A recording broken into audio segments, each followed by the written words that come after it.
வணக்கம் அன்பான நேயர்களே, இது உங்கள் சக்தியின் குரலோசை. சித்திரை நிலவே பகுதி 11. தமிழுமா யாரோ கூப்பிட்டபடியே வந்தார்கள். திரும்பி படுத்து கண்களை மூடிக்கொண்டாள்.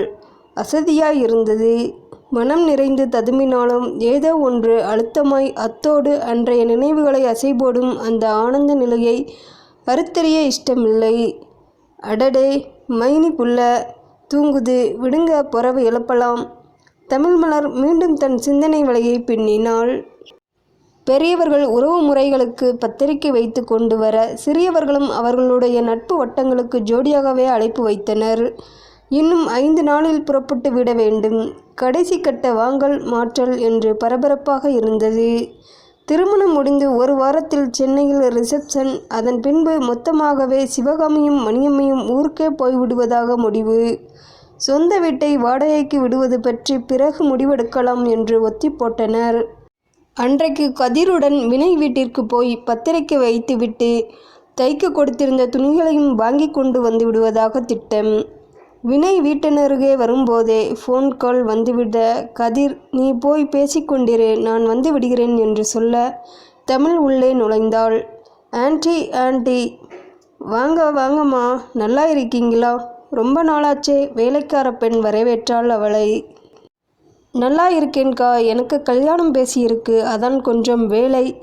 அப்படியா, சந்தோஷம்மா, உட்காருங்க. சின்னையாவும் அம்மாவும் மேலே தான் இருக்காங்க, கொஞ்சம் இருங்க, காஃபி தர்றேன். அதெல்லாம் பிறகு, முதல்ல நீங்கள் இங்கே வாங்க. இந்தாங்க பத்திரிக்கை, கண்டிப்பாக கல்யாணத்துக்கு வந்துடணும். சமயக்கார அக்காவின் கையை பிடித்து நிறுத்தி அழைப்பிதழை வைத்தாள். எனக்கு அழைப்பிதழ் தாரீங்க? ஆமாம், ஊரில் தான் கல்யாணம், ஆனால் வண்டி ஏற்பாடு பண்ணியிருக்கோம். இங்கேயும் ரிசப்ஷன் இருக்கும். தமிழ்மா, சமயக்காரி என்னையும் மதிச்சு வான்னு சொல்கிறீங்க.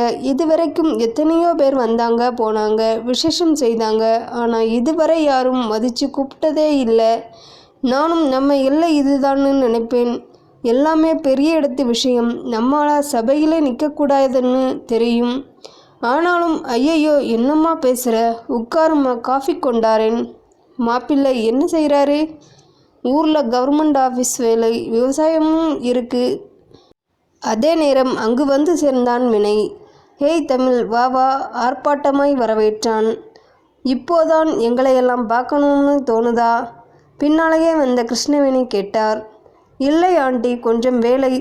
அவள் தான் கொண்டு வந்திருந்த பையிலிருந்து ஒரு தட்டில் பழம், இனிப்பு, தாம்பூலத்தோடு திருமண பத்திரிகையையும் வைத்து நீட்டினாள். என்னது இது தமிழ்? என் கல்யாண பத்திரிகை ஆண்டி. என்ன கல்யாணமா உனக்கா? இதென்ன அநியாயம்? என் பையனை லவ் பண்ணிட்டு இன்னொருத்தனை கட்டிக்குவியா? வெட்கமா இல்லை? உன்கிட்ட நான் இதை எதிர்பார்க்கல தமிழ். நீ ரொம்ப நல்ல பொண்ணுன்னு நினச்சிருந்தேன். இங்கே பார், இந்த கல்யாணம் நடக்காது, நடக்கவும் விடமாட்டேன். தட்டை வாங்க நீட்டிய கை அந்தரத்தில் நிற்க கிருஷ்ணவேணி சத்தம் போட்டாள். ஏன் நடக்காது ஆண்டி? என் பையன் ஆசைப்பட்ட பொண்ணு நீ. அது மட்டும் இல்லை, அன்னைக்கே எல்லா கன்றாவியும் முடிஞ்சு போச்சு. நீ இன்னொரு அப்பாவியை ஏமாத்துறதை நான் பார்த்துட்ருப்பேனா? உன் கழுத்தில் என் மகன் கட்டுற தாலிதான் இருக்கணும். என் மகன் நினைப்புல தானே இத்தனை வருஷம் நீ கல்யாணம் பண்ணிக்காமலே இருந்தே. தமிழ், எப்படி உனக்கு மனசு வந்தது? என்னை விட உன்னை யாராலும் நல்லா பார்த்துக்க முடியாது. நீ என்னோட உயிர் தமிழ். என் காதலை புரிஞ்சுக்காம பெரிய தப்பு பண்ணுற. இப்பவும் ஒன்றும் கெட்டு போகலை. இதை நிறுத்திடு. அதே முகூர்த்தத்தில் நானே கல்யாணம் பண்ணிக்கிறேன். தட்டை கீழே வைத்துவிட்டு தமிழ் கைகளை குறுக்காக கட்டிக்கொண்டு நின்றாள். என்ன இவ்வளவு தானா திரைக்கதை வசனம் எல்லாம்? அம்மாவும் பையனும் செம்மையாக பெர்ஃபார்ம் பண்ணுறீங்க ஒத்தை ஆடியன்ஸுக்காக. ஏய், என்ன எகத்தாளமா? ஆமாண்ணா, என்ன செய்வீங்க வினய்குமார்? என்னை சீண்டாதே தமிழ். ஏதோ நடந்தது நடந்து போச்சு. அம்மா சொன்னது போல் நாம் கல்யாணம் பண்ணிக்கலாம். என்ன சீன் கிரியேட் பண்ணுறீங்களா? நான் என்ன கெட்டா போயிட்டேன்? நீங்கள் வாழ்வழிக்கிற வள்ளலுங்கிற மாதிரி. அந்த கவலை வேண்டாம். முடிஞ்சால் கல்யாணத்துக்கு வாங்க, இல்லைனா. ஏய், என்னடி கல்யாணம்? அவன் என்ன என்னை விட பணக்காரனா? வாசலில் பார்த்தியா, 2 கார் நிற்குது. இந்த வீடு மாதிரி 4 பங்களா இருக்குது. பெரிய பிஸ்னஸ்மேன் நான். நீ நினைக்கிறதுக்கு முன்னே பட்டையும் வைரத்தையும் உன் முன்னே கொட்ட முடியும். அவனாலே முடியுமா? கரெக்ட், யோசிக்க வேண்டிய விஷயம்தான். மாசச்சம்பளக்காரன்தான் எனக்கு பேசியிருக்க மனுஷன். 1 பவுன் வாங்கவே இழுத்துத்தான் பிடிக்கும். கஷ்டம்தான். ஆனால் ஒரு முக்கியமான விஷயம் இருக்கு சாரே. அந்த மனுஷன் கட்டுற தாலி எனக்கு கௌரவம் தரும். அவரோட பொண்டாட்டி நான் தான்னு தைரியமாக சொல்லிக்கிடலாம். ஊரில் வளம் வரலாம். நீ கட்டுற தாலியை ஏற்றுக்கிட்டு நான் உரிமையில்லாத பொண்டாட்டியா உன் அடிமையா வீட்டிலே இருக்கிறது பெருமையா? என்ன வாய்க்கு வந்ததை பேசுகிற? மிஸ்ஸஸ் கிருஷ்ணவேணி உங்களுக்கெல்லாம் நல்லதே செய்யக்கூடாது. சிறுத்தை புள்ளியை மாற்றிக்கிறதுங்கில்லைங்கிற மாதிரி நீங்கள் உங்களை படுக்கையிலே அந்த நிலையில் பார்க்க முடியாமல் செய்த உதவிக்கு காட்டின அக்கறைக்கு நீங்கள் எனக்கு செய்கிறது இருக்கே. அடேங்கப்பா, உன் மகன் என்னை காதலிச்சானாம், கற்பழிச்சிட்டானாம், உடனே எனக்கு வாழ்வு தர்றாங்களாம். என்னை பற்றி நீ கவலைப்பட்டு வாழ்க்கை பிச்சை தர வேண்டாம். லாவண்யா கிட்ட பட்டும் புத்தி வரலையே 2 பேருக்கும். தி கிரேட் பிஸ்னஸ்மேன் வினய்க்கு இந்த தமிழ் மீது காதலாம். அதான் அம்மாக்காரி ஜூன்னு பணத்தை காட்டினதும் ஒருத்தியை கல்யாணம் கட்டி பிள்ளையை பெற்றுக்கிட்டானாம். கேட்குறவளை எல்லாம் கேணச்சியா நினச்சா என்ன பண்ணுறது? இப்பவும் நான் அதே அனாதைதான். சிவசாமியோட வளர்ப்பு பொண்ணுதான். என்னுடையது எதுவுமே மாறவில்லை. இப்படி பணம்னு அலையிறையே. நீ படுக்கையில் கிடந்தப்போ பணமாக வந்து எல்லாமும் செய்தது கொஞ்சம் சரியானதும். வினய், உனக்கு வெட்கமே இல்லையா?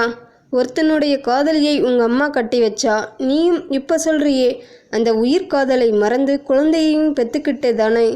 அவளும் உதறிட்டு போயிட்டா. இப்போவும் நீ உனக்கும் உண்மையாக இல்லாமல் அந்த நகைக்கடை பணக்கார விதவைக்கும் தாலி கட்டி எனக்கும் தாலி கட்டி குடும்பம் நடத்த பிளான் போடுறியா? நீ எல்லாம் மனுஷனா? காரி துப்பினாள் தமிழ். என்ன ரொம்ப பேசுகிற? இப்போ இந்த நிமிஷம் உன் கழுத்தில் கைத்தை கட்டினா என்னடி செய்ய முடியும் உன்னால்? என்ன செய்வேனா? நான் என்ன பழம் பஞ்சாங்கம் மாதிரி தாலி கட்டியதும் பசு மாதிரி நிற்பேன்னு நினச்சியோ? அடுத்த நிமிஷமே கலட்டி உன் மூஞ்சில எறிவேன். அது வெறும் கயிறா இல்லை மரியாதைக்குற கயிறாங்கிறது அந்த பொண்ணு நிர்ணயிக்கிற விஷயம்தான். கற்றவனுடைய தராதரத்தை பொறுத்த விஷயம். உங்கள் அம்மாவை சொல்லணும். உனக்கு சுய புத்தியும் இல்லை, சொல் புத்தியும் இல்லை. உனக்கு யோசிக்கிற அறிவு இருந்தா அந்த பணக்கார விதவியை மனசார ஏற்றுக்கிட்டு வாழ்க்கை ஆரம்பிச்சிருப்ப. உனக்கு கூழுக்கும் ஆசை, மீசைக்கும் ஆசை. வினய், இவ ரொம்ப பேசுகிறா. இவளை அடக்கணும்னா மஞ்சக்கயிறு தாண்டா சரி. கலட்டி எரிஞ்சிடுவாளா? அதையும் பார்ப்போம். அப்பன் ஆத்தா பேர் தெரியாத அனாதை நாயி இவ. இருமா, இவ ஏதோ தைரியத்தில் தான் பேசுகிறா. நம்ம ரூமில் பேசினது இவளுக்கு எப்படி தெரியும்? பரவாயில்லையே, மூளை மொத்தமாக மலங்கி போகலை உனக்கு. ஒரு நிமிஷம் என்றவாறு தன் மொபைலை ஒலிக்க விட்டாள்.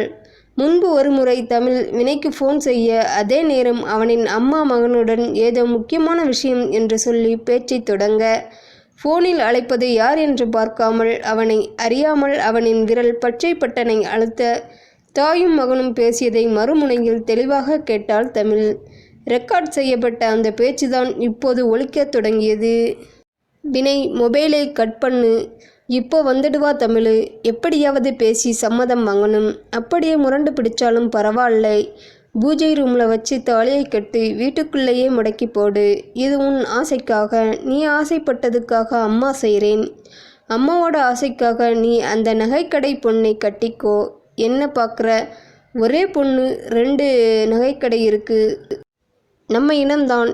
என்ன, பொண்ணுக்கும் 2ஆம் கல்யாணம் உனக்கும் தான். தானிக்கு தீனி சரியா போயிந்து. ஏன்மா தமிழை கல்யாணம் பண்ணி? தமிழ் ஏழை பொண்ணுடா. பேசி எடுத்து சொல்ல ஆள் பழமே கிடையாது. அவங்க அப்பா சீக்காளி. அதுவும் அவர் பெத்த அப்பா இல்லை. இவன் உனக்கும் எனக்கும் நல்ல மனைவியா மருமகளா வீட்டை பார்த்துப்பா. பணக்கார பொண்ணு முரண்டு பிடிச்சாலும் உன் வாழ்க்கையில் பிரச்சனை இருக்காது. அம்மா நாளையும் யோசிச்சு தாண்டா செய்கிறேன். அந்த நகைக்கடைக்காரன் பொண்ணு வெளியுலகத்திலே உன் ஸ்டேட்டஸ்க்கு பொருத்தமாக இருப்பா. அவளோடு வருகிற ஏராளமான சொத்து உனக்கு உதவியாக இருக்கும். உனக்கு தமிழை பிடிக்கும்னு எனக்கு தெரியும். உன் ஆசையையும் நான் மதிக்கிறேன்டா. அதோடு தமிழ் உன்னோடு இருந்தால்தான் உனக்கு அதிர்ஷ்டமே. போதுமா? மொபைலை அணைத்தாள் தமிழ். இதை கேட்டுக்கொண்டிருந்த சமையல்காரக்கா வாயில் கை வைக்க, தாயும் மகனும் சிலையாயிருக்க, சபாஸ் சிங்க பொண்ணே என்ற குரல் கேட்டது. கதிர்ச்செல்வன் தான் நின்றிருந்தான். போகலாமா தமிழ்? கிளம்பலாம் அத்தான். இருவரும் வெளியேறிவிட்டனர். கல்யாண வீடு. சிவப்பு கரையிட்ட வெளிர் மஞ்சள் பட்டு சேலையோடு முல்லைச்சரம் தலையில் ஊஞ்சலாட ஒப்பனையின்றி சிறிதளவு காஜல் தீற்றி குங்குமம் மணக்க வந்த தமிழின் கழுத்தில் தாலி கட்டினான் கதிர். எல்லா சடங்குகளும் முடிந்து முதலிரவும் வந்தது. கதவை திறந்து மலர் உள்ளே வந்ததும், சித்திரை நிலவே, அத்தையின் மகளே, சென்றதை மறந்துவிடு என்று பாடியவாறே தன் கைகளை அகல விரித்தான். அவள் அடக்க முடியாமல் வாயை விரல்களால் மூடி சிரித்து கொண்டே அவனிடம் தஞ்சம் அடைந்தாள். கதிரின் ஆலிங்கனத்தில் மலர் பூத்துச் சிலிர்த்தது.